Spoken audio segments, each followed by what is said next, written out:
जुड़वा भालू। एक दिन की बात है। बबलू नाम के भालू के पीछे जानवर भाग रहे थे उसे मारने के लिए। तभी बबलू की माँ बीच में आती है। रुक जाओ। क्यों तुम सब मेरे बेटे के पीछे पड़े हो? क्या किया है उसने? अरे उसने हमारा खाना चुराया है। रंगे हाथ पकड़ा है हमने उसे। मार पड़ने की डर से ये भाग रहा था। तब माँ बबलू की तरफ देखती है। माँ, मैंने कोई चोरी नहीं की। आपकी कसम माँ, मैं तो बस वहां से जा रहा था, पर अचानक ये मुझे चोर चोर कहने लगे और मेरे पीछे पड़ गए। मेरा बेटा कभी झूठ नहीं बोलता। और हाँ, ये मेरी झूठी कसम भी नहीं खा सकता।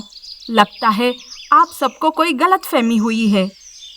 देख बबलू, इस बार छोड़ रहा हूं तुझे, पर आगे से अगर ऐसा करते हुए दिखाई दिया तो छोड़ूंगा नहीं। तब सारे जानवर वहां से चले जाते हैं। माँ बबलू को समझाती है। तब बबलू कहता है, माँ, मैंने चोरी नहीं की। लगता है कोई और ही था वो। जानवरों ने उस असली चोर को छोड़कर मुझे ही चोर समझ लिया। दूसरे दिन फिर से जानवरों के खाने की चोरी हो जाती है। अब रोज रोज किसी ना किसी के यहाँ से चोरी होने लगी थी और सारा इल्जाम बबलू पर आने लगा था। इस तरह से हर रोज कोई ना कोई शिकायत लेकर घर आ जाता था। फिर एक दिन, बबलू, अब माँ के पीछे मत छुप। वो तू ही था चोरी करने वाला। मैंने अपनी आंखों से देखा है। अभी भी वक्त है, अपना गुनाह कबूल कर ले, नहीं तो मैं शेर के पास जाऊंगा। अरे मैं आप सबको कितनी बार समझा रहा हूं कि वो मैं नहीं था। आपने किसी और को ही देखा होगा। बबलू सबको समझाने की कोशिश करता है, पर वो सुनने के लिए तैयार ही नहीं रहते। तब माँ बीच में बोलती है। मेरी बात तो सुनो। देखो, मैं एक दिन की मोहलत चाहती हूँ असली चोर को पकड़ने के लिए। अगर असली चोर नहीं मिला तो मैं खुद शेर महाराज के पास बबलू को ले जाऊंगी। फिर आप सबको जो सजा देनी होगी वो आप दे सकते हो। तब जाके सारे जानवर वहां से चले जाते हैं। ये क्या माँ, आपको भी मुझ पर भरोसा नहीं? बेटा, अब बात भरोसे की नहीं रही। तुम्हें खुद को साबित करना होगा। जाओ, जाकर असली चोर को पकड़ो। तब बबलू असली चोर को पकड़ने के लिए जंगल में पहरा देने लगता है। तभी वो देखता है कि कहीं से एक उसके जैसे ही शक्ल वाला भालू वहां चोरी करने आता है।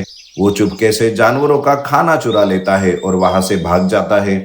बबलू उसका पीछा करता है और उसका ठिकाना जान लेता है। फिर बबलू माँ के पास जाता है और सारी बातें सच सच बता देता है। माँ, वो भालू चोर बिल्कुल मेरे जैसे ही दिखता है, इसलिए सारे जानवर मुझे ही चोर समझने लगे हैं। बबलू की यह बात सुनकर माँ भी चौंक जाती है। बबलू, मुझे उसके पास ले चल बेटा। मैं देखना चाहती हूँ उसे। बबलू माँ को लेकर उस भालू के ठिकाने पर जाता है। वहां माँ को चमेली नाम की लोमड़ी मिलती है। चमेली, तू तू यहाँ क्या कर रही है? और इतने सालों तुम कहाँ थी? चमेली थोड़ी सहम जाती है और वो हड़बड़ाने लगती है। तुम तुम तुम तभी वहां वो चोर भालू आता है। उसे देखकर माँ भी चौंक जाती है। उस भालू को देखकर उसकी आंखों में आंसू आते हैं। वो उस भालू के पास जाती है। मेरे बेटे, कहाँ चले गए थे तुम? कितने साल लगा दिया वापस आने में। अरे जाओ जाओ, मैं आपका बेटा नहीं, मेरी माँ तो ये है। भालू चमेली के पास आता है। तब माँ चमेली को गुस्से से देखती है। चमेली, तुमने मेरी मजबूरी का फायदा उठाया। मेरे ही बच्चे को मुझसे छीन लिया और तुमने उसे ये क्या शिक्षा दी है? मेरे बेटे को अपने जैसे बनाया चोर। तुमने पहले मेरा बेटा चुराया और मेरे ही बेटे से अब चोरी करवा रही हो। ये सब सुनकर दोनों भालू हैरान हो जाते हैं। माँ, क्या ये मेरा भाई है? हाँ बेटा, कई साल पहले मुझे जुड़वा बच्चे हुए थे। उस दिन तेज तूफान था। आंधी बारिश से जंगल में हाहाकार मच गया था। तब मैंने तुम दोनों को बचाने के लिए इस चमेली का सहारा लिया था। पर ये चमेली मेरे ही एक बच्चे को लेकर भाग गई। मैंने आज तक ये सच्चाई तुमसे छुपा कर रखी थी बबलू। तब चमेली, मुझे माफ कर दो। मेरा इस दुनिया में कोई नहीं था। मुझे भी सहारे की जरूरत थी, इसीलिए मैंने मौका देखकर तुम्हारे बच्चे को लेकर भाग गई थी। मुझे माफ कर दो बहन। इस तरह माँ को उसके दोनों बच्चे मिल जाते हैं। तब वो चमेली को माफ कर देती है। जानवरों को भी सारी सच्चाई पता चल जाती है।